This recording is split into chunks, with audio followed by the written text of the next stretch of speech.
মাঠের ফুটবল হোক কিংবা গ্ল্যামার জগৎ, সবখানেই ক্রিস্টিয়ানো রোনালদো আর জর্জিনা রদ্রিগেজ থাকেন স্পটলাইটে। এক দশকের কাছাকাছি সময় ধরে তারা একে অপরের ছায়া হয়ে আছেন, গড়ে তুলেছেন যৌথ সংসার, বড় করেছেন সন্তান। তবুও কোটি ভক্তের মনে একটাই প্রশ্ন, এত কিছুর পরও কেন এখনো বিয়ের পিঁড়িতে বসেননি এই তারকা যুগল? আসলে এর পেছনে কোনো গোপন রহস্য নেই, খোদ রোনালদোই এর উত্তর দিয়েছেন। রোনালদোর কাছে বিয়ে মানে সামাজিক চাপ কিংবা লোক দেখানো কোনো আনুষ্ঠানিকতা নয়, বরং তার দর্শন হলো বিয়ে হওয়া উচিত তখনই যখন তারা দুজনেই অনুভব করবেন যে সময়টা সঠিক। এ কারণে গণমাধ্যমের গুঞ্জন কিংবা কত বছর পার হলো এসব সমীকরণ কখনোই এই জুটির রসায়নে প্রভাব ফেলতে পারেনি। রোনালদোর এই জীবন দর্শন ফুটে উঠেছিল তার বিয়ের প্রস্তাব দেওয়ার ধরনেও। নেই কোনো বিলাসবহুল আয়োজন, নেই কোনো কৃত্রিমতা।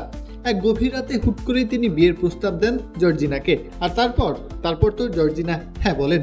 তাদের পরিবারে আছে সন্তান, আর কি বা চাই।